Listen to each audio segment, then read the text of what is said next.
Hello everyone and welcome back to Azatron 5000. Now, in Pokemon, there are 18 different types that a Pokemon can have, and because they can have two separate types at once, that leads to a whole plethora of unique type combinations. As of the making of this video, there are 1025 unique Pokemon species, most of which make use of the available type combinations. Yet there are still some type combinations that remain unused to this day. Now, in this 18-part series, I intend to create at least one brand new design for each and every one of the Pokemon type combinations, and unlike any normal, sane person, I'm going to be doing things like counting normal flying and flying normal as separate type combinations. This is going to lead to a minimum of 18 designs per video. Now, the way that I'm going to structure this series is there are going to be 18 videos, all focused around Pokemon with a different primary type combo. So for example, today is the grass type video, so every single design I do in this video will be the grass primary typings. For example, that's grass fire type, grass water type, grass rock type, you get the gist of it. And then the next video, which will be the fire type one, will be all the fire primary combos, so fire grass, fire water, fire fairy, etc. Now that you understand how this series is going to work, we may as well get started with the first design of this video being the pure grass type. Now, to start us off, we have our pure grass type. I'm going to be giving this guy a split evolutionary line, with one evolution being our fighting type and the other being our flying type. Essentially, I'm going to be designing a Pokemon based on Sycamore seeds, or as they're more often called, helicopter seeds. The idea is that this will be a small trainee Pokemon with Sycamore seeds for its arms, and it will have two abilities acting like Rockruff's own tempo ability, meaning the ability the Pokemon has will be predetermined upon catching it, and it will be unchangeable via ability patch or capsule. With one ability, this Pokemon will evolve into a fighting type caveman-like Pokemon, and its arms will transform into thick clubs that Neanderthals are commonly depicted using. With the other ability, it will become significantly more bird-like, and its propeller-like arms will broaden out and be used as wings. The specific bird I'm taking inspiration from here is the crested wood partridge, and you'll see why I say that in a wee minute. But first, I have to introduce you to Clubter. Walking outside recently, I've noticed a lot of Sycamore seeds falling from the trees around me, so I felt that giving this Pokemon an autumnal colour scheme to match the current season would be quite fitting. Also, its heads resemble oak tree seeds, which I've also been seeing a lot recently. If Clubter has the huge power ability, at level 20 it will evolve into Clubter. In this evolution, the leafy, camouflage-like scarf is transformed into an open jacket, resembling jackets often seen in the classic school bully trope, just to add a little more to this Pokemon's whole fighting theme. Also, its legs are fairly scrawny and bird-like, referencing its counterpart. Speaking of its counterpart evolution, if Clubter has the ability Gale Wings, at level 20 it will evolve into Copturf. Copturf's head is sprouted from the acorn-like shape it was in previously to a more bird-like shrub. The leaves in its head are also shaped like a mohawk, referencing the head crests many male birds use to attract mates. Also, the way this Pokemon flies is by leaping into the air and spinning its arms like the blades of a helicopter, which I think is pretty fun. Now let's move on to the grass fire type. For this grass fire type line, I'm going to create Pokemon based on Tiki torches. The first Pokemon is going to be a small singular torch, which upon evolution gains a second segment, becoming a totem pole.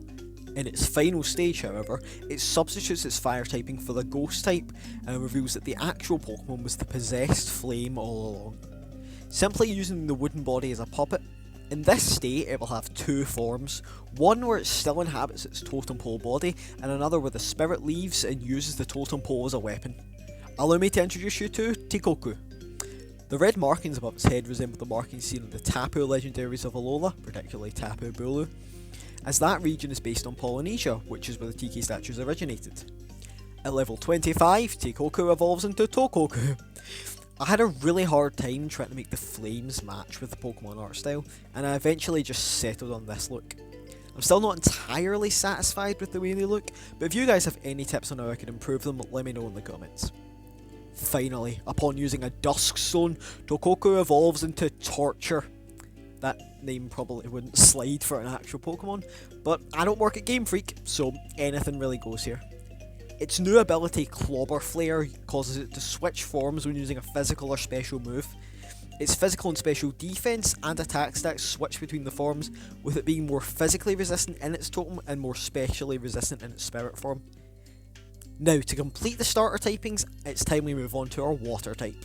This next Pokemon is going to be a single stage based on Bladderwrack and Kelp Forest in general. In contrast to real life Bladderwrack, the air bubbles on this Pokemon are instead going to be filled with water and be the primary source of its attacks.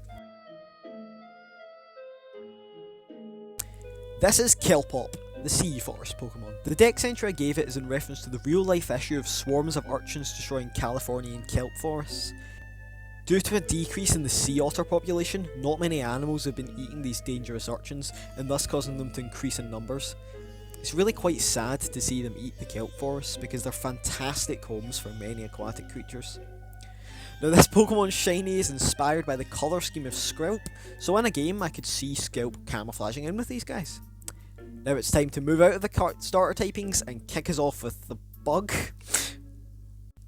For the bug type, I wanted to base them on the Giraffe Weevil. I always thought their necks somewhat resembled tree branches, and felt like this unique shaping could also make for a really interesting Pokemon. So I began to do some research into any plants I could base this Pokemon, and I stumbled upon the pink giraffe Dahlia. Now, throwing all these aspects together, we get Giralia, the Weevil Pokemon. Its full body resembles an uprooted flower, with the flower stem extending from its bulb-like main body. Its head is also slightly lion-like, which is partially intentional, as lions and giraffes are commonly found in the same environment. Now, we'll move on to the Dragon type. To see grass Dragon type Pokemon, people often tend to go the Dragon Fruit route, but I've been wanting to shake things up, and to base my Pokemon off of a Snapdragon. Now, an interesting thing about the Snapdragon is when they die, their petals resemble skulls, so I'm going to make a rock grass type Lizardmon that wears a skull shaped rock as a helmet. Upon evolution, the rocks will meld to its body and it will become a grass dragon type, with wings that resemble the petals of the Snapdragon. Here is Snaptail, the rocky helmet Pokemon. I'm actually really quite happy with the shading on its rocky helmet, and I personally think that it might be some of the best work I've done trying to mimic this art style. The petals on its back are intended to represent the petals of the Snapdragon, and, as mentioned before, upon evolution at level 32, those petals bloom into the wings on the back of Snaggin. It is a hunched over, raptor-like stance to showcase how heavy its rocky head is. Also, it has grassy whiskers that resemble the whiskers commonly seen on Japanese dragons. Next up, the Electric type. So Pokemon has a weird sort of habit with making feminine humanoid grass types nearly every generation, and I thought I should do one of those too for this video. Now, for a grass electric type Pokemon, I felt it would be fitting, although basic, to make it based on a lemon plant. The first stage is going to have a white skirt that looks like the flowers seen on the early stages of a lemon plant, and upon evolution, it will get a dual green and yellow skirt that resembles the patterning seen on the Thunderstone item. Here's Lemon. I thought that the lemon and lime in the hair could look like pigtails as a fun little design detail, and in its shiny form, the lemon and lime become an orange and pink grapefruit. I know pink grapefruits don't actually have pink skin and it's just pink on the inside, but if it stayed yellow on the outside, you know, looked too much like the first stage, and I just thought the pink would look cool in general. Now, upon usage of a fitting Thunderstone, Lemon evolves into Citrushock. Why did I add the lemon just shoulder pads? I don't know, I thought it would look cool. And fun fact, this line was actually the very first one I designed for this series, which is why the shading might be a little worse than others. The main reason I added limes into the design as well as lemons is I just thought that green electricity sounded pretty awesome. Next, I have a pair of peculiar Pokemon lines. For the Fairy and Dark types, I wanted to create two opposing evolutionary lines, with one starting off as a Psychic type Raspberrymon, and the other starting as a Poison type Bramblemon. The idea is to have a sweet raspberry that evolves into a fabled protector, and a bitter bramble that becomes a barbaric destroyer. Both of these lines' final forms will be based off different cultures' warriors, with the raspberry becoming a Japanese Ronin samurai, and the bramble becoming a Viking. Firstly, I'll showcase the raspberries. Here is Razbetty, the sweet Pokemon. Its psychic typing mainly comes from the fact that the specific colour palette I chose for the berries matches the colour of the psychic type logo.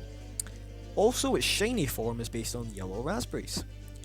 At level 27, it evolves into Razweet. Its leaves and body start to resemble armour more, and it's gained a small bulb-shaped dagger. Upon using a Dawnstone, Razweet becomes Fatality. It's now fully kitted out in samurai-like wrappings, alongside having those big petal blades with its sheaths in the leaves in its back.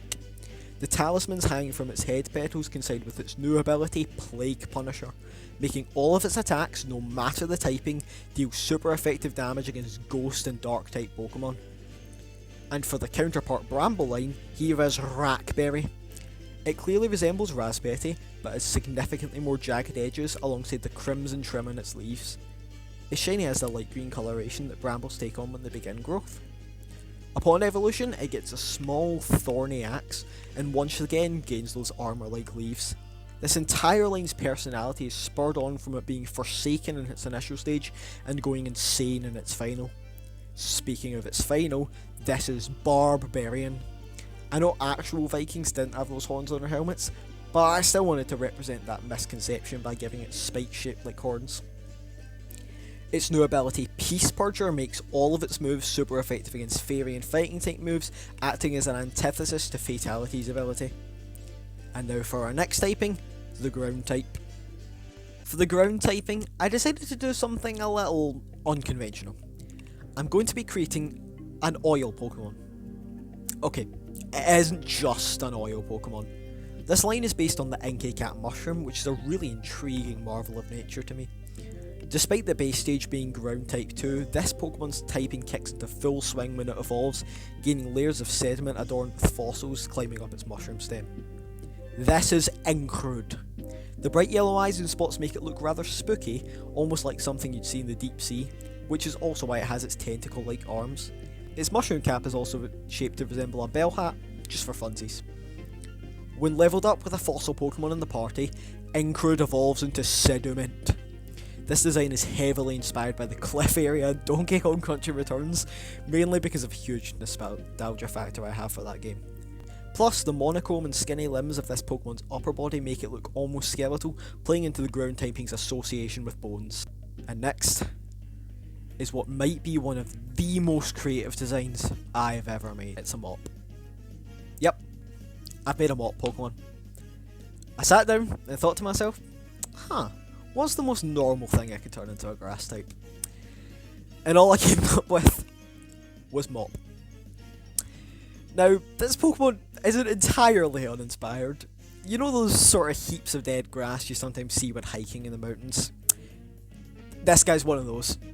And the Mop handle? It's a branch. But its evolution, on the other hand, is a little more interesting. But I've got to show you the base stage first. Here is the amazing, the handsome, the Moppy Mopile. Yeah! Mopile. Okay. Right, now let's get him out of the way and evolve him. Upon being traded with a metal coat, Mopile becomes Mossense. Mossense resembles a haystack with a pitchfork plunged into it, but it's also a radio tower. The metal leaves that grow from its sensory branch are incredibly sensitive and can send and receive electrical currents. Anyways, Mopile better become y'all's new favourite Fakemon. Trust me.